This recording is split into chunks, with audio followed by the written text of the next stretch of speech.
Oh yeah. know how to do these test things. This meeting Uh, is being live streamed. Got it. oh, wow. They It's really telling tell me. It's you letting me what know. you're Yeah. doing now. Yeah. No more Okay. secret recordings. Yeah. Yeah. Oh, here we go. Yeah. Yeah. I directed a So I live guess stream. you want me? I guess I can do the intro. Sure. It Do looks that. like, yeah, we're doing it. We're live. All right. Count me down when you're ready. Go. Go. Do it. What's up, everybody? Back. It is our 67th episode of Comic Beat Insider. We took the summer off after our fantastic K-pop month, and we got a little busy and decided to come back though for the Marvel film Eternals. I am Jimmy Aquino with the weekly podcast Comic News Insider. And I'm Heidi McDonald, editor-in-chief of The Beat at comicsbeat.com. And I'm There Lacson. I'm entertainment editor at The Beat and also co-founding editor of Nerdophiles. Excellent. And yeah, it's really cool to be back, you guys. We took the summer plus most of the autumn off, and you know, many things have happened. Many Marvel movies have happened, and Eternals happened. Yeah. So we decided to cover yes. Teresa and I were going to talk about Eternals, and then I was like, let's see if we can bring CBI back. Let's see if Heidi's open, and like let's do it. So here we are. We're happy to be back. We're going to try to do this maybe once a month. I feel like by the end of the year we may get a few more in, and not just one more, but maybe a few more. We can. Well, Jimmy, Christmas is coming, your favorite time of year. So I can do one every day for December. Got to do some Christmas movies. There's already some new ones coming out. Yeah, I can't wait. Yes. And I discovered on Pluto, my favorite streaming service, they have all these old Christmas channels, and I was flipping around, and there was like the Christmas Without Snow, and it was Michael Learned from the Waltons and John Houseman, and as a brutal choir director, and man, it was I've had some of those, that's for sure, back in my days. yeah. So Christmas is never stopping. Awesome. So Eternals. Yeah, Eternals. Yeah, it's a new Marvel film, literally just dropped over the weekend. We all saw it by the Academy Award-winning Chloe Zhao with a really great, diverse cast. I'm just going to rattle off real quick here. We got Gemma Chan as Cersei, Richard Madden as Icarus, Salma Hayek as Ajak, Ma Dong-suk as Gilgamesh, Angelina Jolie as Thena, Kumail Nanjiani as Kingo, Leah McHugh as Sprite, Brian Tyree Henry as Fastos, Lauren Ridloff as Makari, Barry Keoghan as Druig, is that how you say his name? As Druig, and Kit Harington as Dane. We'll get to it later, and Harish Patel as Karun, and we have some other special surprises. Yes, Karun. Yes, he's great, isn't he? You know, those I never heard but those are pretty much the only characters in the movie. There really wasn't anybody else in the movie, was there? I mean, there was some, inanimate objects also, and I guess it was like Fastos's family and stuff. But they were only there for like. That was great. That was such a great moment, great scene with Fastos and his husband. I guess I think they're married. His husband. Yeah, it's his husband. Kid they adopted. Yeah, kid they adopted, and that was such a. Oh no!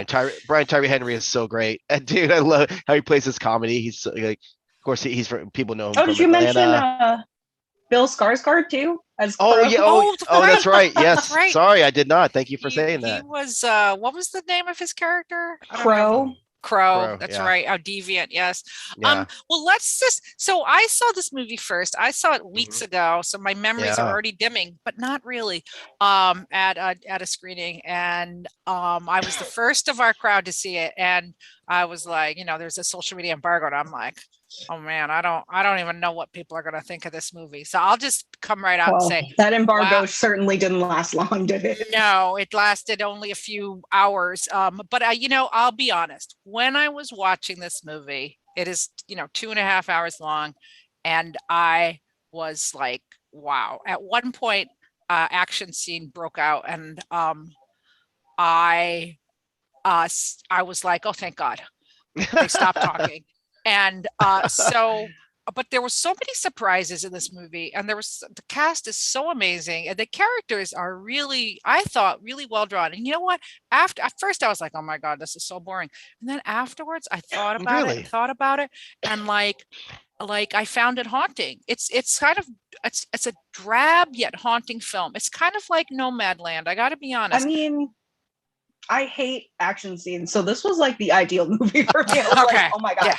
anything I can get to get away from action scenes. I mean, I That's don't great. mind them, but I just, they're See, kind of tedious when in like Marvel movies. Like I rewatched Avengers the other day, and I was like, God, this is a long fight scene. Yeah. Like, we need to move this on out. Like, I think there's a lot of reasons for that, which we'll dig into. But yeah, I love both. I love action scenes, but I did not get bored at all because I love exposition. And Therese gave a great review on Comic News Insider this week about it, talking about how it did seem exposition heavy, but that's important. There's a reason it was there. Mhm. And I totally agree with that. It's like, I mean, God, I watch Godfather 1 and 2 back to back. I have no problem with it. It's like barely, somebody gets shot here and there, but it's like, yeah, 10 new characters. yeah, like, so many characters. Yeah.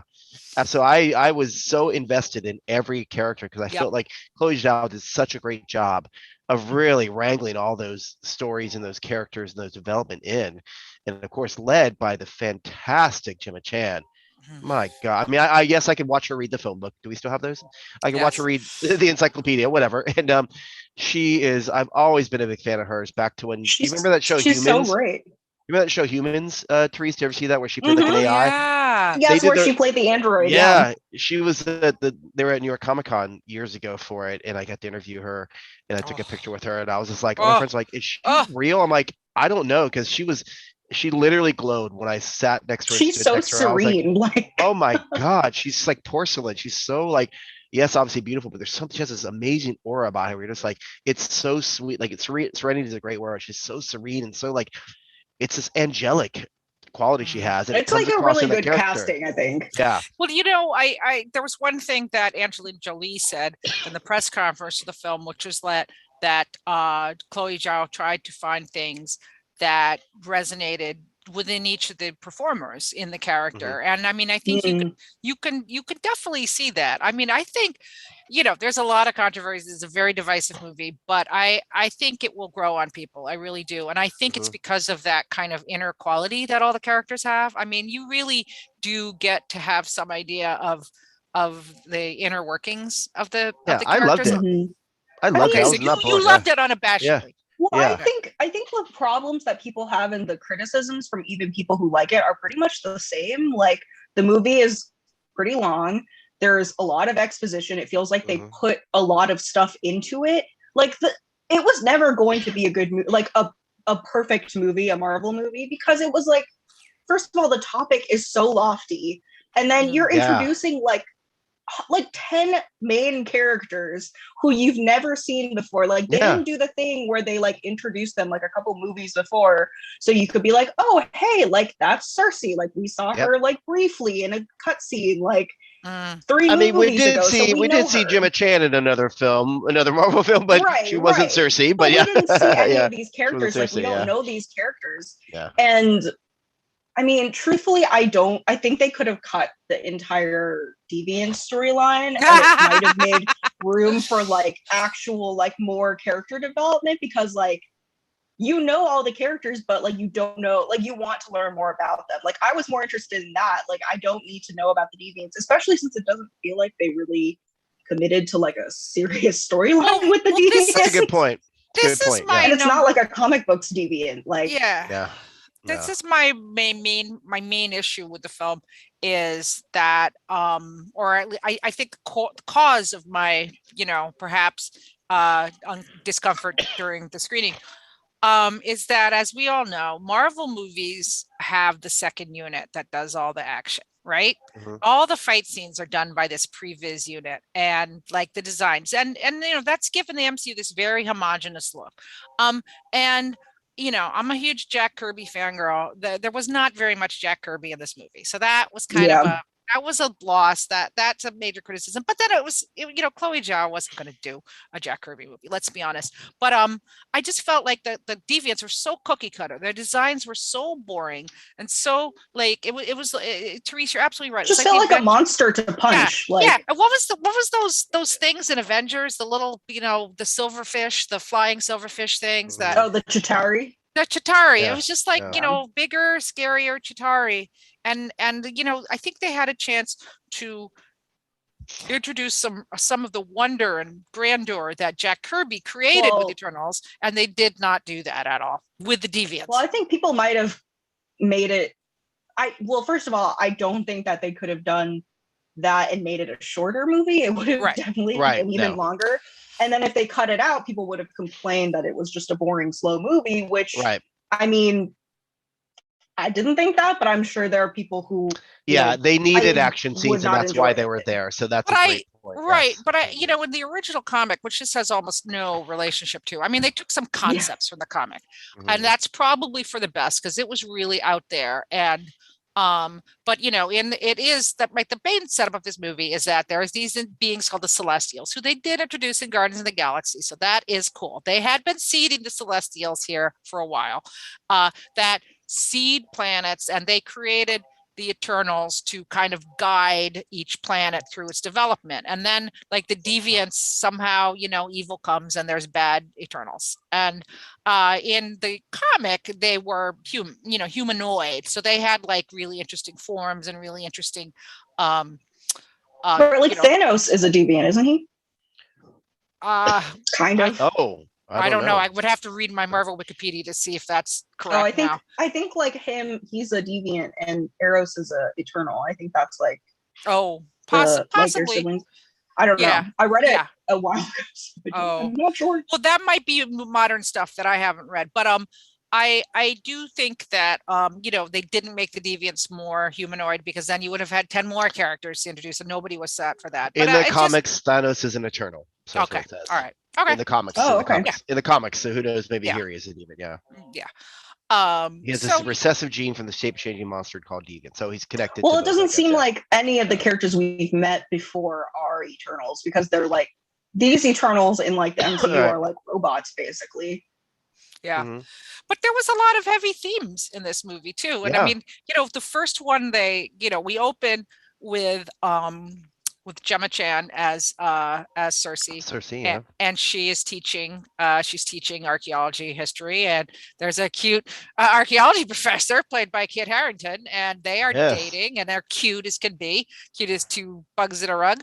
And she has this ward, this young maybe preteen ward Sprite, and we suddenly get this idea they are attacked by deviants on the streets of London, and Dane Whitman is like, well, what's happening here? And she has to explain, and then he's like, well, why didn't you stop Thanos? And I'm glad they addressed that. Yes, but they had to get that right. I would do anything for them never to mention Thanos again. I would do anything for them to never mention the Infinity Saga. We need to move on. Yeah. Oh my god. But Heidi's right. They had to explain like what were they doing? Why were they? Well, that was around? The question. Wasn't that after the first trailer, they literally made the second trailer and cut the scene in so that people would get their answer like months early. So true. Yeah, that was a great scene. That was a great where it's like, and to watch like Jon Snow, Dane Whitman. Yes. The Starks. Yes, it's Starks. Two Starks in there, exactly. Yeah. The two Starks I wanted reunited the most. That never got reunited, and then only got a couple seconds together in this movie. I was like, that we were robbed. Like fighting over a woman. But they only had a few. Like in interviews, Kit Harington addressed that, and he said in the Game of Thrones they only had like a few scenes together. Also, they were part most of the series for sure. Yeah, so it's it's a misnomer that they. But he says, but they're mates in real life. So of course they're mates. Come on, ship that. I don't ship them. I just want them to be in movies together. Like somebody cast them together so they can like have their time on screen. Like they have good chemistry together. They really do. Yeah, I agree. I think they're great. Yeah, but that was great. I like how he took it though, because it was like Cersei had to show her powers, and so did Sprite. But he was already like, "Are you a wizard?" Yeah, he was suspecting that. Was great. He was already like, you're probably like magical, because literally for the last like 15 years, there are magical people everywhere. So he suspected. That was great. Yeah, where he had suspicions, and then of course later on we find out his own background. But it was that was really cute. I thought like how they kind of handled that, and he was just kind of like, okay, I guess you're a god now or something, or have been, and I'll see you around, I guess, later. Just another day in the MCU. See you later. Bye. And then we're off. Yeah. Yeah, To but then reunite. Icarus showed up also. Oh, that's right. Yeah. Yeah, he showed Pick up it in up. that scene too. Well, yeah, King of the North and King of the North, they had to get together, of Right, course. right. But you know, he comes in all his laser bolt from the eyes, Zack Snyder Yeah. glory. Yeah. And you know, this is where we start to get, who are you guys?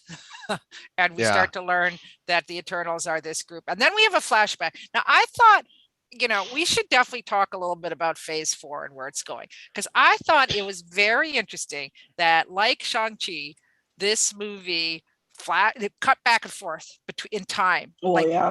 you know, both of them had the And that's romance. been a criticism about that. Right. Those flashbacks. People do not like that. And they both had the romance in the past, by the way, if you notice, like both of them had like the, you know, the romance between Tony Leung and you know, was in the past. It was a flashback. And but we see all of human history with the Eternals. We see them, you know, helping basically little Neanderthals with the deviants rising out of the ocean. And we see very 2001 Space Mhm. Odyssey, like very Yeah. from the very beginning, which I think Chloe Zhao said that she was inspired by for this movie, Yeah. which is like, if you look at her inspirations, you can kind of tell this was going to be a movie that people were going to be mixed on. Mm. Yeah. Yeah. Yeah, I like the flashbacks. I've always liked it even in TV. Like obviously Lost was famous for that. You know, lots of TV shows do it, lots of movies have done it. But I enjoy learning more about like how they were in different eras, not just now. Like how they it shows how they sort of evolved or changed, being with their connection to humanity. Right. I enjoyed that. I think looking at like the flashbacks, it actually made me think like maybe this could have been a better thing if it was like a TV series, so that we could explore like a flashback in each episode and kind of move forward. I mean, American Gods. You mean okay? Yeah. I mean, if it was, we probably wouldn't have gotten Chloe Zhao as a director. Like, she's not going to direct. Yeah. Like, we wouldn't have gotten this cast either. Yeah, we didn't have this cast either. Yeah, we probably wouldn't have gotten this cast. I mean, we might have gotten this cast, but some of them, Chloe Zhao, I do not think would have signed on for like that Disney Plus series. I just don't think that she. I mean, I think she did this movie so that she could fund her future, you know, Nomadland Part 2 kind of thing. Yeah. Yeah. But I mean, you know, this movie's been in the can for quite a while. And, you know, when she was signed on to direct it, she was not Academy Award winning director. No, not yet. Nope. You know, so. Right. But there were whispers that her movie had already been out, I think. Right. Like Nomadland was already circulating. So, and the writer, which she also did really good on. So, yes. I mean, it was already like, okay, this is going to be an up and coming director, which is what, you know, a lot of these big studios do. They kind of pluck up the young talent. Yeah. I mean, I think one of the things about the movie that is, I think people weren't used to, is that she does use natural light. And I mean, you can see that in the still behind me. I mean, nothing in here is like graded. I mean, I'm sure they did do some grading, but you know, it's very, very she loves a sunset. She loves a sunset. Yeah. But yeah, so we get to meet more of the Eternals. And I mean, as soon as you start to meet this insanely great cast, I mean, I like I said, at the time I was sort of like, what's going on? But then after I thought about it, I was just like, okay, that was really cool. But there was some of them who I loved from jump. And I loved Angelina Jolie, of course. I mean, what is not to love? I have the opposite opinion about her. See, oh, really? I love her. I like her, but she had to grow on me throughout the film. Like I didn't meet. She wasn't one of my immediately ones. Jolie. She's not Dina to me. Like she's just is the actress Angelina Jolie who stepped into a Marvel film. Like, but her kids said to separate her. Her kids told her this role was most like her. So yeah, absolutely. So, but I'm just starting. I mean, she's, you know, I was watching Wanted the other day. I mean, she plays the feral savage warrior queen. Like, you know, I'm home, kids. But then moving up the chain. Okay, how great is Don Lee? I'm sorry, Ma Dong-seok. Yes, Ma Dong-seok. Yes. Dong-seok. Yeah. First off, how fucking dare you, Marvel, for spoiler alert, taking him out? How? That ripped my heart out. I was so upset, especially for Angelina Jolie. Yeah, I thought Angelina Jolie was going to die. I was like, "There's no way they're going to be able to afford her again." And I kept waiting for her to die, and then she survived, and I was like, "God damn it!" Like, I Which mean, has such a eventually smaller she, part, so yeah, maybe. yeah, I Yeah. guess, but Dongso could have had a bigger part and could have just killed Yeah. her off. I mean, whatever. Yes. There are a lot of people who love Thina, and I like her character. I just Yeah. also think she's Angelina Jolie on Yeah, screen. I Like, she's mean, I not get it, but I mean, playing she a different filled the character. role. She did the role, and she looked fierce, and you believed that Yeah. she could take down the Oh thing. yeah, But I mean, she but looked Yeah, sure. amazing. Yeah.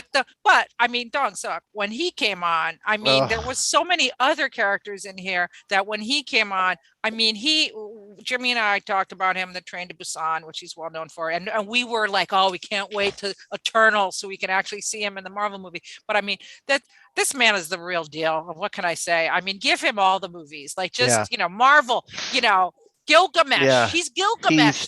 He's physically like obviously impressive, but he's so charming Oh, and so lovable. He was in Train to Busan, even how caring he was for his pregnant wife, and here how caring is for Thina, and then just the cute little kiss the cook, thing where he's in the making cookie for them. pies. It's I so mean, cute, and like, he's a I great feel actor. like Like I've him seen him in a few and things.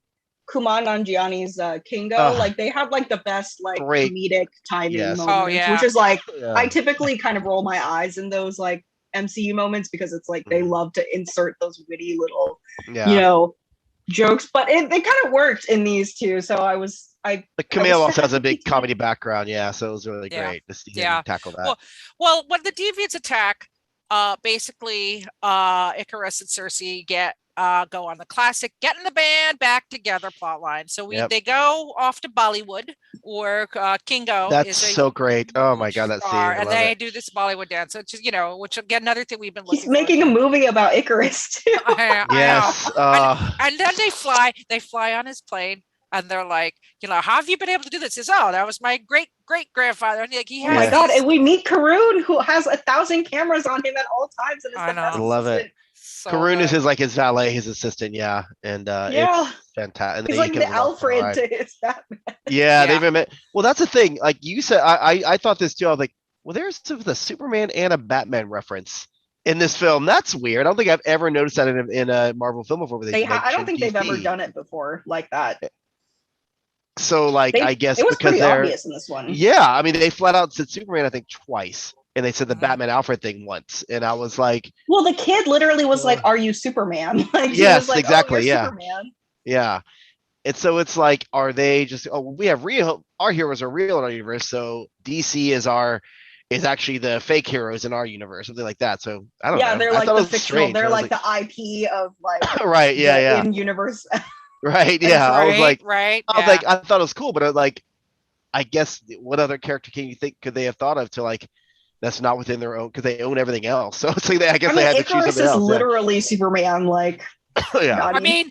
I mean, I think Chloe Zhao literally said she'd watched like Zack Snyder movies. Man of Steel, yes. And Man of Steel, and like the shooting the laser bolts was absolutely like a Superman thing, and nobody can stop her. I mean, I think one of the things that makes this movie approachable, despite all the characters, is they are based on mythology. I mean, Mhm. Gilgamesh is the proto-hero from Babylonian mythology. Athena's Yeah. Athena. I mean, Icarus. I mean, it's all we know who these characters are. Yeah. We know, Makari is Mercury. I mean, we know Yeah. most of them have these really, I'm not sure who Kingo is, but sure. Okay. Jacoby, he went a Yeah. little far afield for that. But yeah, so that kind of helps us recognize them. And so then they get with Icarus, and they are like, well, we got to go find Ajak, who is the gender swapped leader of the Eternals. In the comics, Ajak was a guy, but in here, Ajak is played by Salma Hayek. All 5'1" of fury of her. Love her. I love her too. And we see her in the flashbacks, which is good because spoiler. Yeah. When they get to her Wyoming ranch. Yeah, it's like two people of color they had to kill off. Come on. Angelina Jolie was right there. I'm just kidding. I mean, if you really want to talk about some of the questionable choices they made, Yeah. having Fastos be the reason for Hiroshima was like a very questionable take. I was like, oh, this is a bad that choice. really that was really that took me out. I was like, whoa, that's a really okay. Well, to be Like, fair, he there's blames only himself a few for it. I'm white like, Eternals. Yeah. So Yeah. But yeah, but that's kind of one of the things that got me. I have to say. I mean, Ajax has been killed by a deviant, and like this is really sad, sad yes. shot of her body lying there, just Yeah. desolate. Did you suspect sabotage at this point? Were I you did not. surprised by the Icarus heel turn? I was, yeah. I don't. I try not to think. I'm not like my mom. My mom could figure out every plot twist, and she's like, "Oh, I knew." I think somebody like told me like months ago that like Icarus potentially has like a bad bone in his body, and I was like, no, I bet he's gonna like turn on them. And I literally, when it turned on them, I was like, yeah, that's pretty much what I expected. Yeah. As it got closer to that moment, yes, I started to maybe like, what's going on with him? But I still wasn't pretty surprised. I was like, oh, well, you jerk. That sucks, Yeah. But I mean, he has his reasons. I mean, he's not doing it because he's necessarily evil. He's doing it out of a sense of duty to his mission. And I mean, that's one of the heavy messages too. Yeah. Yeah. About like, well, we may wipe out this world, but we're going to create hundreds, if not thousands of more worlds because of like this billions of worlds. Billions of worlds from this rise of this, God. Well, that's why in the end, Kingo like doesn't side with any of them because he was like, well, I know, I understand this mission. Like, I see your point. Yes, but also like I can't pick sides because like both sides are valid. Yeah. So and we're obviously skipping ahead, we're jumping around, but like, so when it's revealed that he's a bad guy, that Icarus is a bad guy, it's not necessarily a bad guy, but just following the mission. An adversary. He wants this to succeed. Yes, the adversary. And then Kingo doesn't make a choice, sort of stays neutral, but then Sprite goes with him. And most are surprised. A couple of them are like, what? And they're like, well, she loves him is why. But also it made a lot of sense for her because when she explained her character, because I was talking to Teresa about this recently, like the actress herself is anywhere between 13 and 16 because it's like you can't. I looked up all the different actors. I always tried to look up different things at them. She does not have a set birth. She has 2 birth dates set. One makes her 14, one makes her like 15, and the other's like it's ambiguous. So we're not exactly sure how old she is. She's anywhere from 13 to 16. So that makes a lot of sense. And she was wow, what a great performance she put on for being a young actress.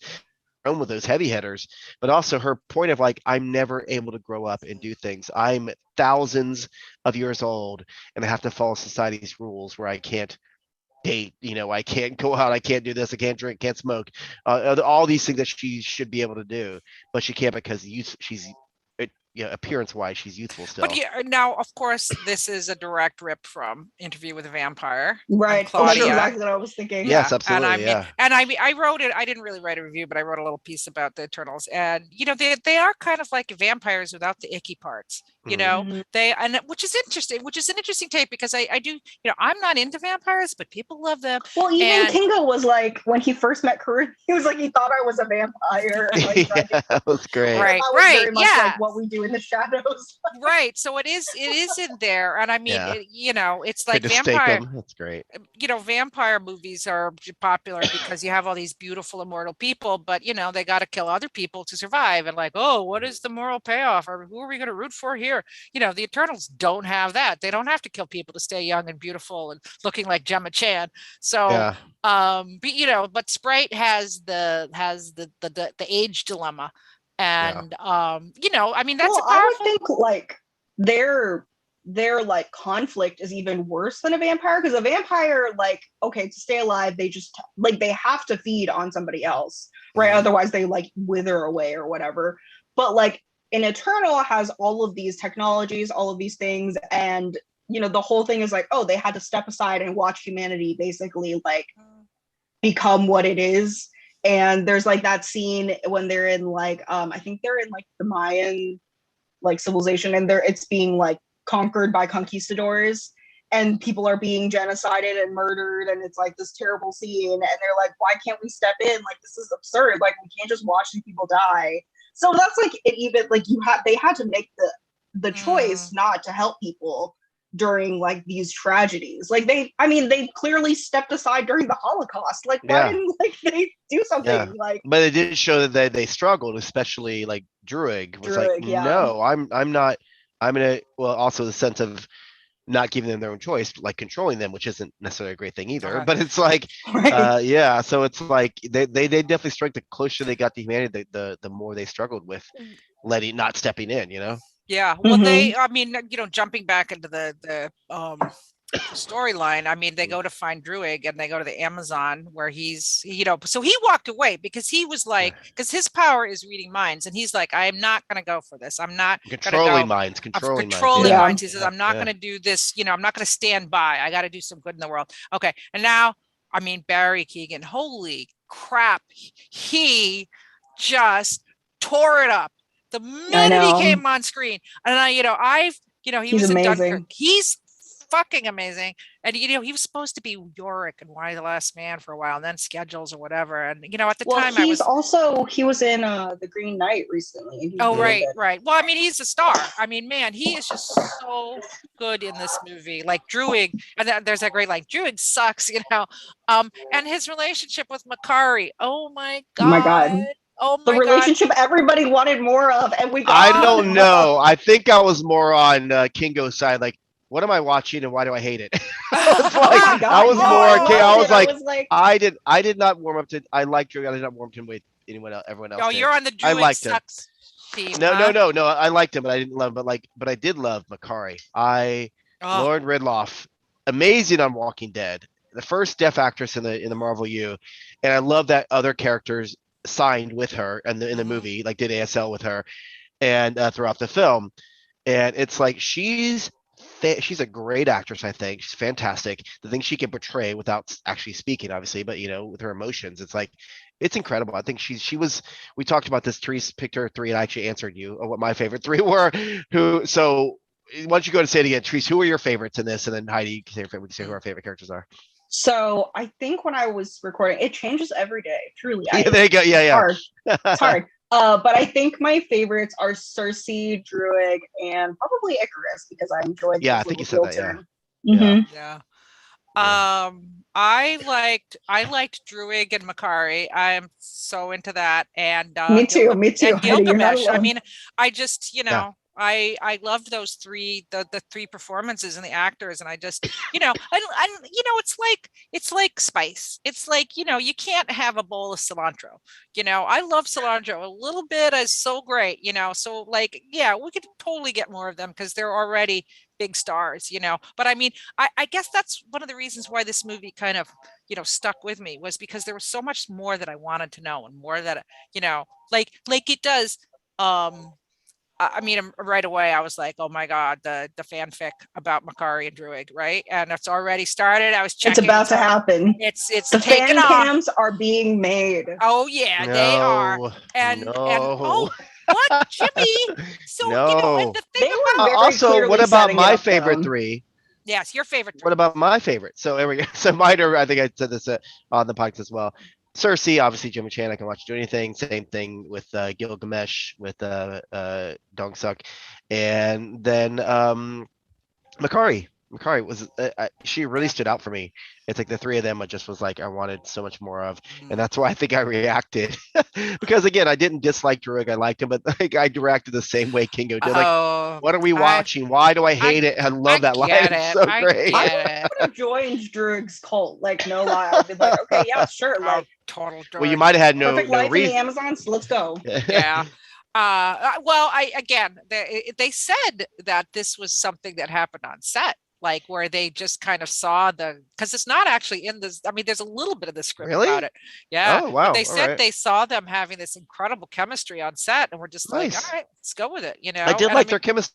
They act like the scenes they had together. Yes. Yeah. I mean, their chemistry is like off the charts. And so okay. So what did we think of the first MCU sex scene in 15 years or whatever? Such as it was.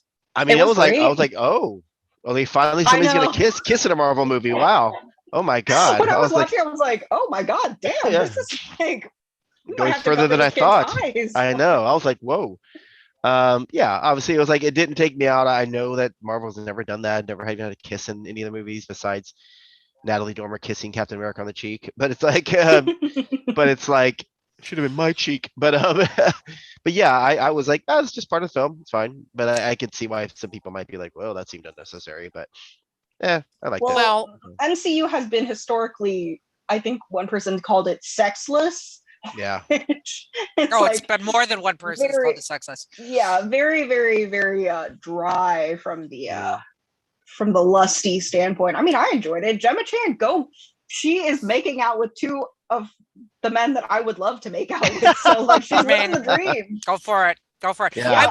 I think that's one of the things that I really loved about this movie, of the things that I loved was, and I've criticized, the sexless MCU before, but my favorite MCU movie is still Thor Ragnarok. And I say you have the hottest cast of all time. Just gathered. Every single person in this movie is totally hot and sexy. And there's a little bit of flirting with Valkyrie, but it's just like, it is. Do not touch. And it's like, I mean, come on. That's why I think when I saw the chemistry between Makari and Druig, it was so refreshing. It was just like, yeah, these people are humans. I mean, they're Eternals, but they're being more human than the other. I mean, I would say they're just humans because they were born and then immediately put on Earth and then lived there for the majority of their life.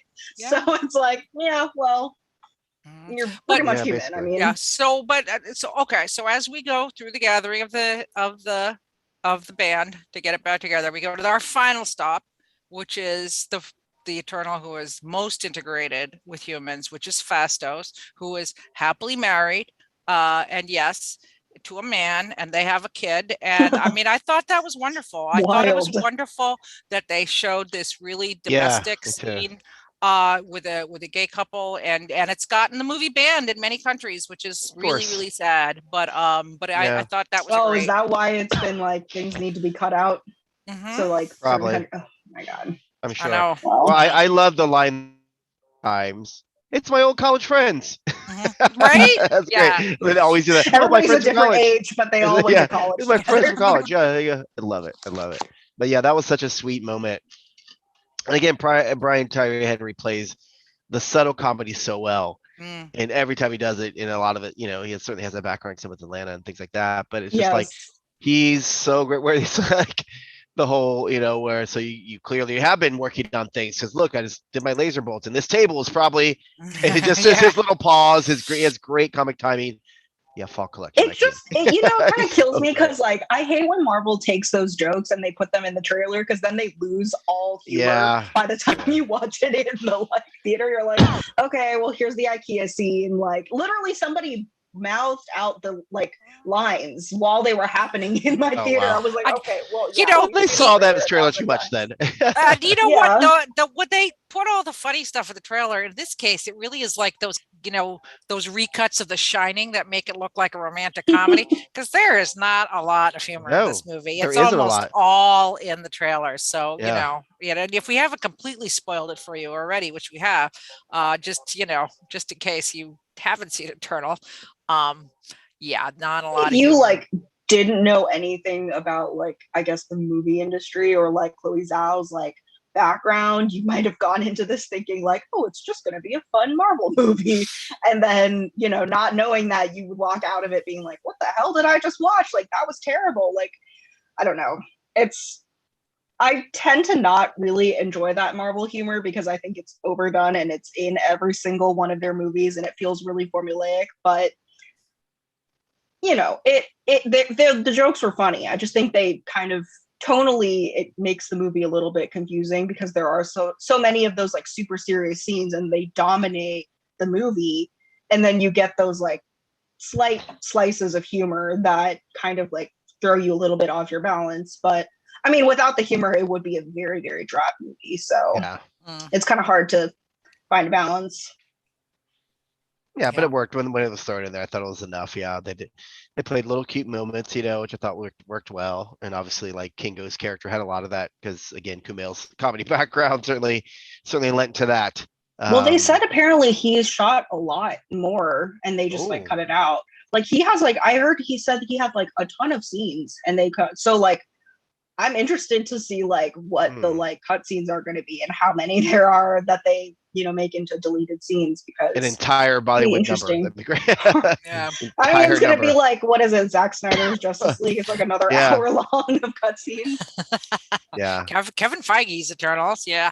For sure. Well, it turns out that why the deviants are coming, but also the celestial is coming. So basically, Arishem, who is the one Jack Kirby design that kind of survived untouched in the movie, he is this king celestial that they report to, and a new celestial is going to be birthed from the earth. And they do this, whenever you see the utterly spectacular scene, it's like when they explain the plan, the heist plan, the plan's not going to go well, so that's why they have to explain everything, so you know what goes wrong. But they do this kind of preview of this giant figure bursting out of the earth and destroying the earth that was pretty cool. That was the one Kirby-esque kind of moment. I was like watching that, I was like, oh, maybe the earth can be salvaged, and then they burst out of there. I was like, nope. Okay. No. And so that's where this the big divide in the Eternals comes from. Like, some of them, Icarus decides that he must stay on mission, and then the rest of them are like, humans are worth saving, which is the theme of the movie. It's that humanity has its moments, which we really need to be reminded of these days. And you see that in a lot of promos that Sama's done. But that line, she's at the little farmhouse, whatever you want to call it, where she's like, yeah, I've seen them be evil and kill and maim and lie, but I've also seen them love and laugh and blah blah. So they're working. That was like a little. I mean, a little heavy-handed. The writing wasn't the best, in my opinion. No, a little heavy-handed, but like, these precious little humans, we must protect them. Was like, okay, well, unnecessary. But that's the idea they wanted to get across, obviously. But I mean, you kind of tell with Icarus, even in the very beginning when they're doing flashbacks, and he's like, oh, I have to learn these human customs if I want to romance Cersei. You're kind of like, oh wow, you really have to force yourself into this. Whereas everybody kind of the ones who side with Cersei are the ones who have bonds with humans, or have kind of integrated into humanity, or see sympathy in humanity.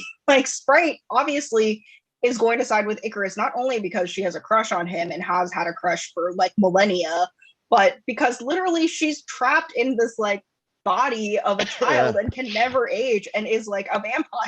I don't know. Yeah, it totally makes sense when you learn the fact that I honestly thought Leah McHugh, I knew she looked I thought she was one of those young. I thought she was older. I thought she was one of these 20-year-old actresses that looks like she's 13 or 14. But I was very surprised. I think her haircut kind of helped 14.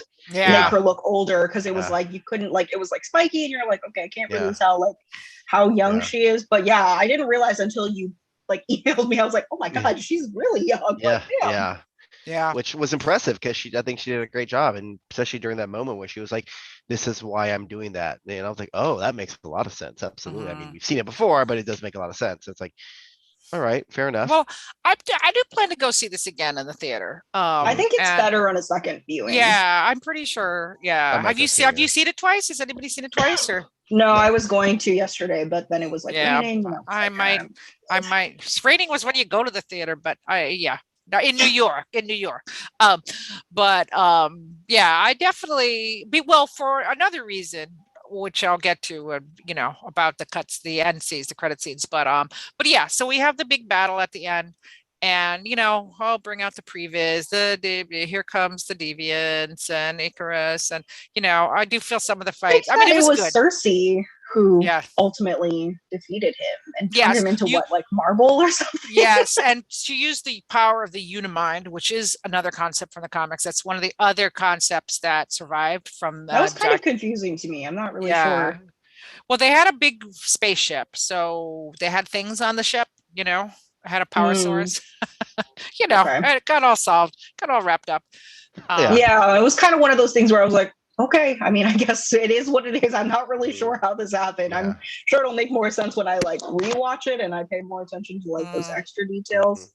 But I mean, I like the whole dynamic of Icarus clearly thinking that he was going to be the leader, and then when Ajax passes it on to Cersei, he's kind of there's that pride that almost is oh well, and everybody keeps looking at him to give the answers and guide them, when clearly Cersei is their chosen leader by their previous leader. She's Ajax, the quote unquote heir apparent, because she understands the plight of their kind, and understands why Earth needs to be saved. So I thought I liked that, because it was, it added conflict to characters that we assumed were eventually just going to get back together, because clearly they're still in love with each other. and they're like an old married couple at this point. Well, they have a connection. I mean, all the Eternals have a connection. And because, like you said, they were born on the planet with this mission, and they've done so much throughout time, as we see in the flashbacks. But I definitely want to see it again, just to kind of get to see how it all fits together, and enjoy some more of the relationships and the details of it. I think, like I said, it's super flawed. I don't know how you could make this movie, really. I mean, it has a exactly. I don't know if it's super flawed. Maybe it's like, slightly flawed, but like, I don't know if it's I think people are also comparing it to like all the other Marvel movies we got. Course, if this movie came out like during the Avengers period or before the Avengers, like we would not be looking at it with like such a critical, like it wouldn't have the score that it has on Rotten Tomatoes or whatever. Like it's just people are like critical, and they have, after Infinity War, it's hard to really top that. Like you can't, like they literally built up on that. And the problem is, of course, they didn't introduce any of these new characters during that time, because Infinity War was supposed to be like, is it the end? Even though everybody knew it wasn't the end. Like, yeah. So, but I think it's also like I tweeted, and other people have tweeted too. It's like, all the critics have been, all the Marvel movies are exactly the same. They're so, predictable and boring. All right, here's a movie that is really not like the other MCU movies. You're like, why is it so different? Why if it's not broke, don't fix it. Well, there are some conspiracies. Like I read an article by like a Variety writer who was saying, like, are some of the critics critical of the fact that like Marvel has this like starlet director who is an indie film director and has like converted her to making this like blockbuster film. Like I think like as far as critics go, like even like when I talk with like Kyle, who writes for The Beat, we have different scales. Like if we're saying a Marvel movie is like a 10 out of 10, it's in the scope of real, like all the other movies that we've seen, it's probably more like a 7, maybe a 7. 6. Yeah. Because it's, you can't compare. I'm like, if you ask me to compare Infinity War with Nomadland, like these are two very like, you can't say like, oh, of course Infinity War was amazing, but like, or Endgame was amazing, but like comparing that to like an indie film. So I think there are some critics that are maybe a little bit bristling at the fact that, well, I hate to say a director like Chloe Zhao, but like, I mean, I hate to say it, but I also people need to make money. A lot of the anti woke forces out there are also dumping on this movie, and a lot of them are downvoting the movie because they're homophobic.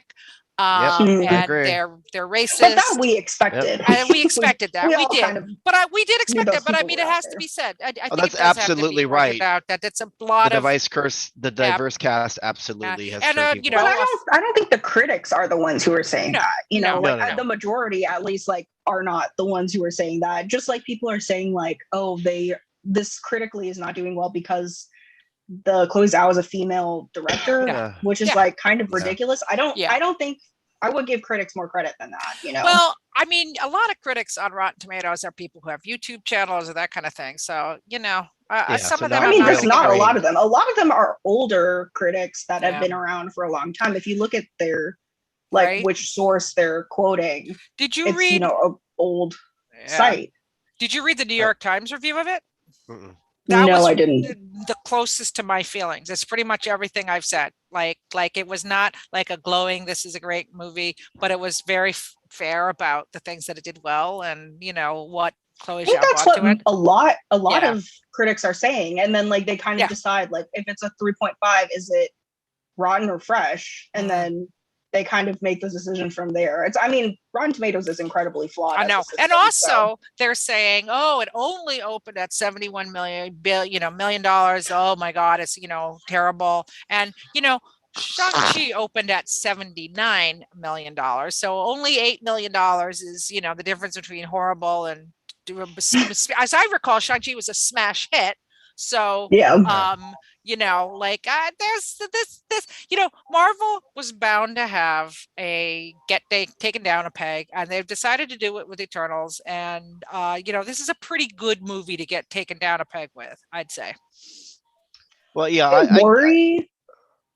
What's that? Go ahead, Jimmy. No, No, I was just saying, going back to the whole cast thing. It's like, I think it's great, and even they've started doing the comics about bringing that, and obviously not just with the cast, as mostly of different ethnicities and backgrounds, and even like having Tyree Henry's character, marry a man, things like that. I think that's fantastic, and we definitely need more of it.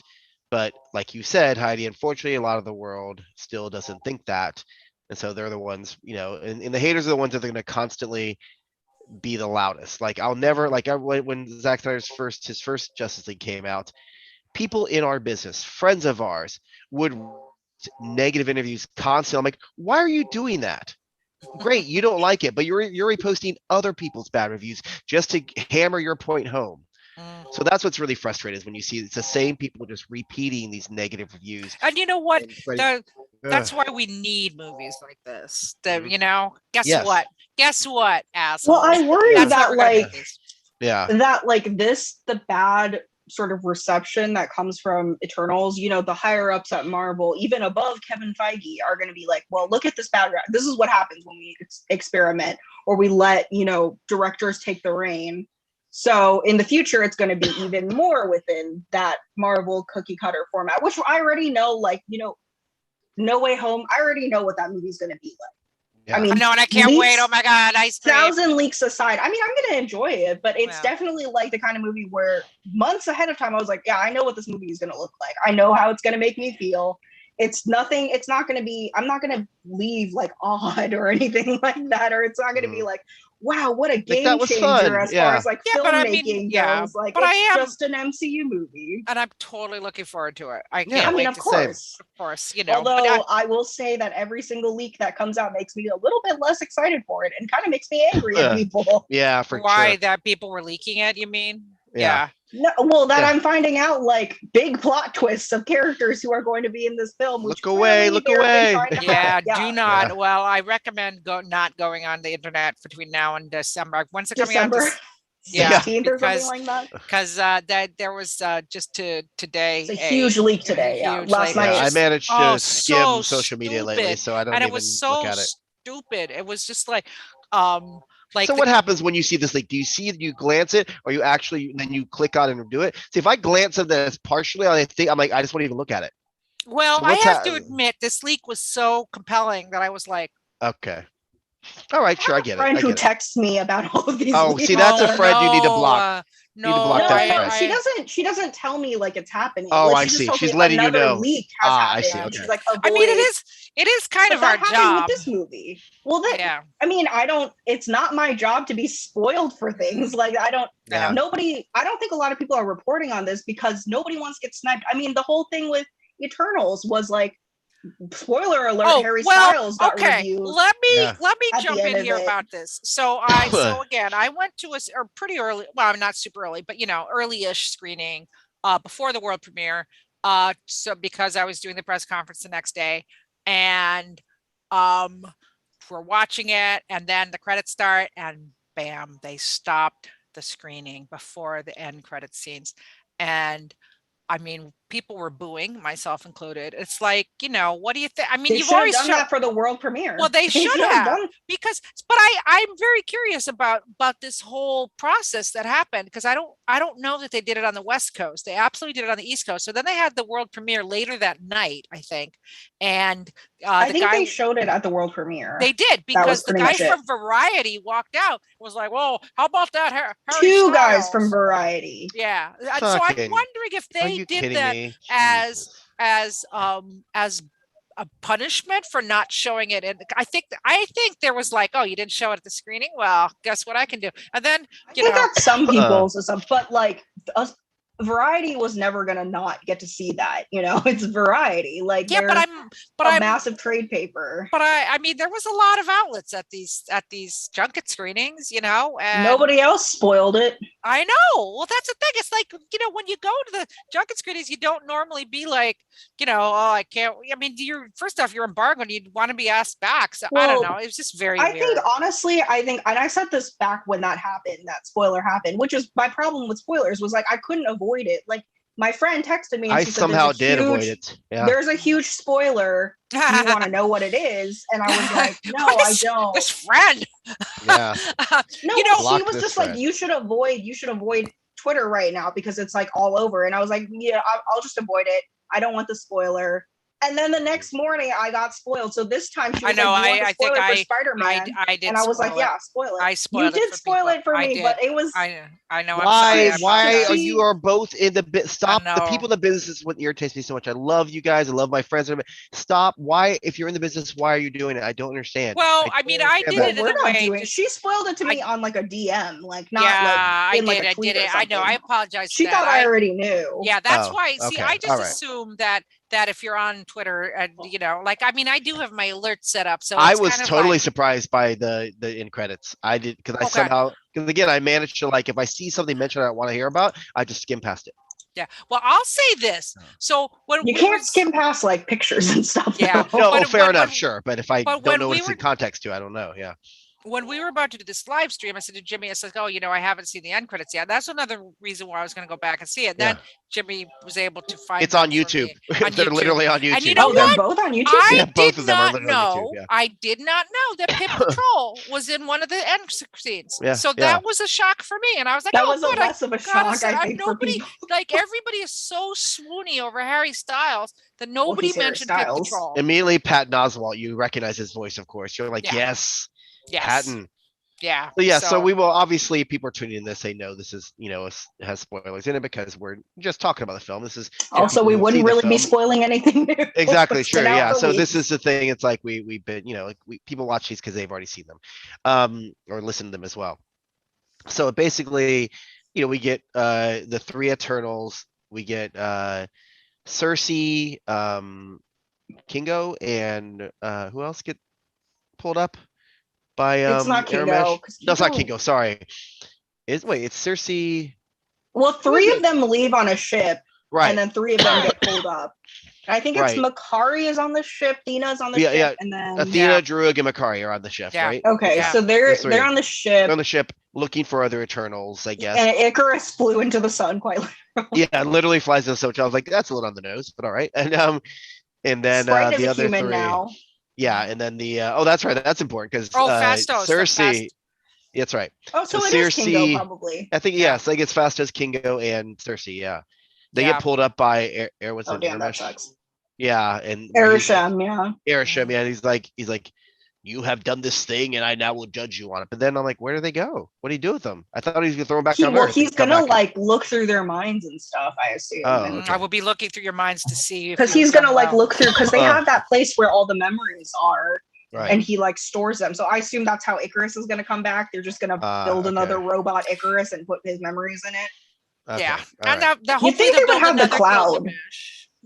They would have the cloud. Yeah, yeah. They need to bring back Gilgamesh. I'm gonna be very upset. Period. If they don't, Um. upset. So yeah. So then we go to the ship, and who appears is this little troll, and it's voiced by Patton Oswalt. And it's like yes, and I was genuinely surprised. I had no idea it was gonna be Harry Styles that comes out as Arrow. Oh, So I was bless like, you. Bless I you. was like, I did not have excellent, that. excellent. I was like, right on, little. I can't wait to hear your response to No Way Home when you see the character that has been revealed today. I know. Yeah. I 'Cause just I'm I'm can't not gonna believe really look. excited. they And brought then back See, immediately now- Rosemary furious. Harris. Now that you've said it, I'm gonna somehow actually stumble across it because before I It's wouldn't gonna even be know what hard to to. It's gonna. If you look at Actually, the- it's not super hard because I think a lot of people are taking down their pictures because they're afraid look. Okay. yeah, Okay, good. yeah, of yeah. the Marvel Although I will say, sniper. with the Well- new poster, the new No Way Home poster has like you have to use a magnifying glass, but it's got all these Easter eggs in it. So Okay. Oh Great. God. I won't look at it then. But I was happy to see. I mean, listen, I like Harry Styles. I like me some watermelon sugar. Come on now. It's like I didn't see Dunkirk, but I heard he's He's a good actor. That's it. I heard couldn't Chloe Zhao tell saw him him. and liked him in that. Liked him in Dunkirk, and she felt this character. If there was wasn't ever right going to for him. be Yeah. an actor, a young male actor to play a character named Eros, I mean, Yeah. Yeah. it's got to be the Harry one that Styles. literally my theater. I didn't even know there were other like young women and younger than me, obviously, women in there, but there was like squeals. Like it was immediately like, oh, and I was like, oh Yeah. damn, okay. But you know, like, I didn't even the know funny- they were here. The funny thing is, when they show the movie in Korea, it's actually Ju-yeon who plays Arrow, so it's funny. I mean, that'd be great. No, that's all you say. They should have freaking somebody from BTS play her. Yeah, I feel like yeah. that would I think sell it's the only a film matter of nationwide. time before somebody from I, BTS is well, like they casted use in a they Marvel use movie. a BTS song in the They Eternals. do. Dynamite. And Yeah, they did play Dynamite. Oh Yeah, my for Dynamite, sure. god! Yep. and Wait, there when was did a they lot use of it? I BTS forget. Army. It was a couple times I feel it was in Yeah, there. Dynamite yeah. played a couple times, I thought. And I was like, Oh, hell fabulous. yeah, a little Dynamite right on. Well, a lot of K-pop, as we talked about K-pop, a lot of K-pop singers become actors or do both at the same time. So there Yes, would be they no do. surprise. There'd be no surprise if they happen, if it happens where one of them gets gotta be soon. So then that happens. Then we get to the very, very end credit scene. And we revisit our little pal Dane Whitman, who we suspected something was up. When if you're Marvel U fans, will know the name, obviously. But it's like, Mm-hmm. but we did, besides him seeing the ebony blade, the famous sword, which would then we know, like, yes, Black Knight. All right, he's Black Knight, or gonna become Black Knight. We hear a voice, and I admit I didn't Yes, we do recognize it hear at a first, voice. and I had to look it up. I was like, oh yeah, that's Mahershala Ali, who, as Yes. people know, is going to be playing Blade, which really That's surprised super me. I was exciting. like, that's They cool. What just is their know how connection? to play us. They Yeah, know how to play us so that well. was cool, They which I thought was great. just, they just. Can't wait to So see Kit Harington and Mahershala yeah, Ali I together. know. Harry See Kit Styles, with Mahershala Kit with a Ali, sword Patton again. Yes, Oswalt. absolutely. Yeah. Yeah. I So, mean, also like the Arthurian legends and stuff. Like oh, so good. Mhm. We're there. sometimes I forget that comics really just dive deep into mythology. So Oh, flat out take from it. Yes, that's for sure. yeah, Yeah. just steal completely from Oh my it. God, like Thor. Come on. It's I like mean, Thor. who knew Yeah, Thor like would be a already. great. It's like so many of them. It's great. Yeah, I thought those were fun. I was like, okay, I'm looking forward to this. Can't wait. And, Yeah. not that I wasn't anyway, but I mean, I joked in 2020, when 2020 began, I knew it was going to be a hell year because it was an election year. And I just, Eternals was supposed to open the Friday after the election day. And I just said, I just need to survive the election. I And then I remember get to, this. right? I said, I get to watch Eternals. So that's going to be my reward for all of this. Of course, little did I know that, we would be tested in so many ways and start this wonderful show, in Comic the Media Well, yeah, Eternals then we were wouldn't Insider. like, step in oh, to it's help going to out. come out during Christmas and it'll be a great Christmas movie. And then it kept getting pushed back. And it was like, when are we going to ever get to see this movie? I Yeah. know. But I'll say this in summation. A lot of times when Jimmy and I do a movie and I watch the night before, and I'll be like, I don't remember the plot. I remember the plot of this movie very well, and I saw it like 3 weeks ago. That's quite something for Nice. me. Yeah. That's Nice. quite a bit for me. So this movie drilled down. This movie drilled down into me, and I am looking forward to seeing it again. Yeah. Well, I think it's impressive that out of a movie with 10 main characters, we remember all of the main characters and all of their names and all of their motivations. Like, did they all develop very well? Like, maybe not. Like, we can definitely see more of them, but like, I could name all of these characters, which is sometimes not the case when I watch some movies. Mm-hmm. Yeah, for sure. Absolutely. I overall, like I said, I enjoyed this a lot. My one big downfall, of course, was losing Gilgamesh, but I'm gonna start a campaign to bring him back. We got to see him back. If Icarus can come back, then freaking Gilgamesh come on. Any of them can come back. Let's They're be honest. all robots. Everybody can Yes, come back. exactly. Any of them can come back. There you go. So that'd be nice to see. So you guys, what do you think of as industry observers? I noticed that they started just last week before the movie opened. I noticed that the producer, who's the main guy behind it, by the way, he's Black, so he also brought diversity to the film. And I've forgotten his name, which is horrible, but he was already saying, well, there might not be a sequel. So they were kind of already paving the way for there not to be a sequel. But then Salma Hayek has been saying like, oh yes, I am signed for 12 films, or signed up. That's my bad Salma Hayek impression. But so what do we think? Will there be an Eternals 2? Obviously. I think so. I certainly hope so. So I know it's being I think it's also gonna depend on like if they bring Eternals back, not for a second movie, but in cameos, how people react to that. Like that will also probably be like a litmus test. Yeah, that's Nate Moore, by the way. Nate Moore was the producer on this movie who really had the most to do with it. And this wasn't entirely Kevin Feige's baby, and I think that's great. I think that MCU bringing in new voices as they are. I mean, they have to. That's what Phase 4 is all about. So Yeah, I'm excited to see more of this cast for sure. So hopefully that will come to fruition. yeah, Absolutely. Alrighty, we should probably wrap this up there. yeah. Are you going to recast this movie, Jimmy? I mean, not really. It's like, I mean, I guess How dare you? You can't recast this movie. Can't. I mean, I guess if I did, like maybe just Icarus, I would make I don't know, like Henry Golding, and then like Yeah. Angelina Jolie, I could make like I don't know, Maggie Q. Yeah, You know, and and like Arrows. and yes, could be one of the Arrows could be one of Yeah. the Maggie Q's a badass fighter. What are you talking about? No. No Maggie Q. Come on now. I just don't think Maggie Q could handle the like. Oh, I mean, I love love her. Maggie Q. Yeah. I've watched her in a lot of things, which is how I know that I feel like she couldn't handle the like weight, like we didn't talk about like the mad weary that Dina has. Yeah.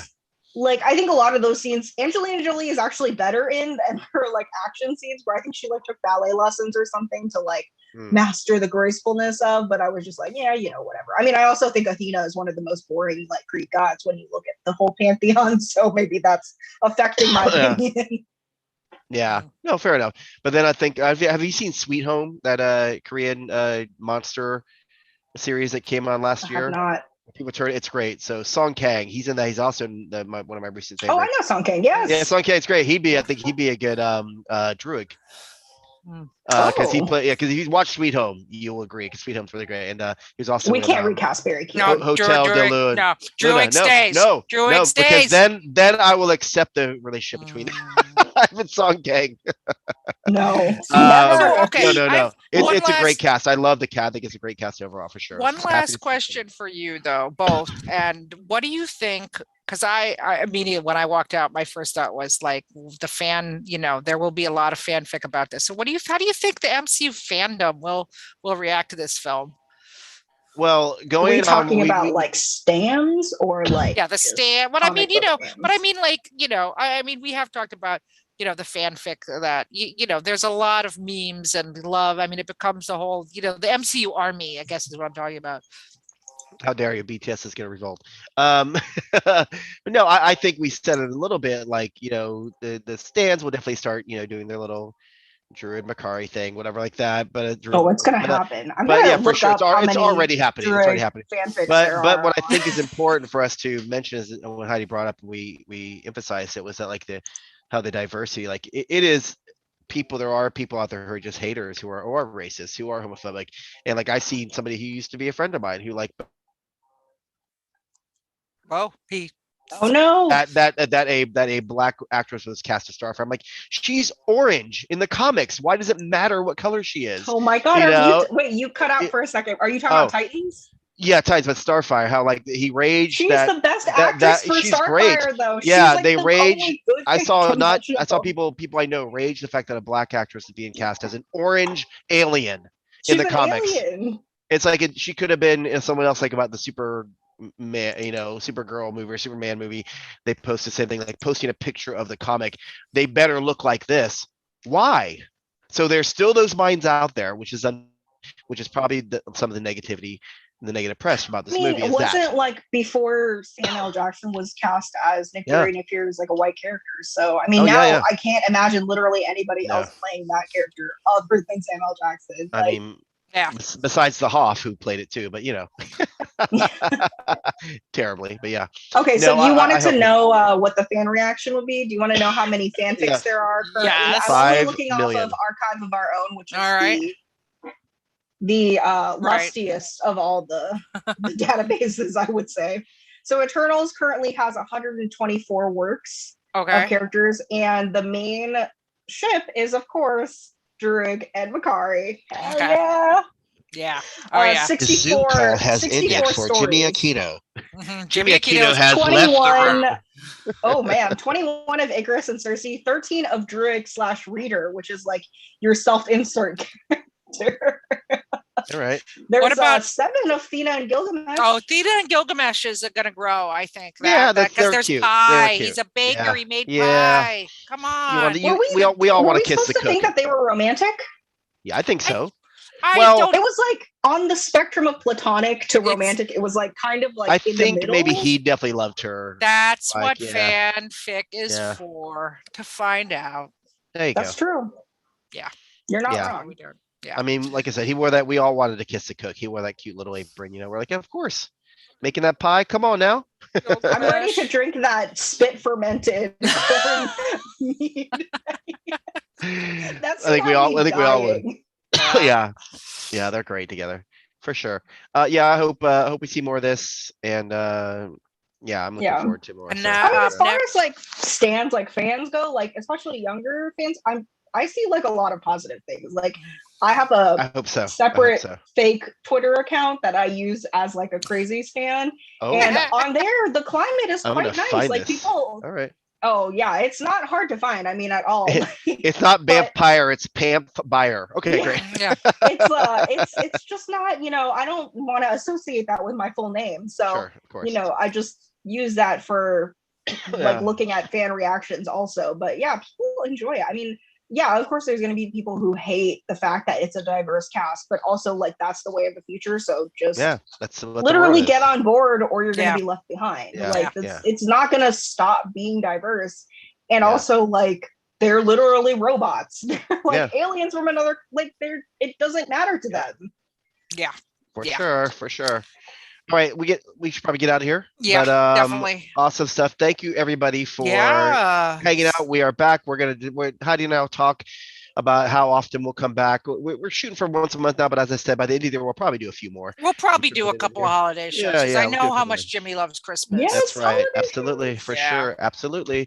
And there's some new stuff coming we could cover as Yeah. well. So Yeah. that would be awesome. Until then, you can find me. You can all over the place. You can go to comicnewsinsider@yahoo.com to email us. If you go to facebook.com/comicnewsinsider, hit the like button, and you go to comicnewsinsider.com for all the information. For just me, I'm just at Jimmy Aquino, JIMMYAQUINO on Twitter, Instagram, etc. And I'm Heidi McDonald, again at the beatcomicsbeat.com. And you can find me on all social media at Comixace, COMIXACE. And I'm Therese Lacson. You can only find me on Twitter. Please only find me there. And my username is Vampire BAMFPIRE. Don't look for my fake Stan account. Don't look for my Instagrams. I'm not there for you. Okay. Well, if you travel like on the road or train, there's also gonna be an audio version of this on Comic News Insider later this week to check out if you can't sit down and watch. But definitely come back and watch. It's always fun. I love hanging out with my college friends here, and we always have a good time. So until next time, thanks so much, you guys. This has been Comic Beat Insider.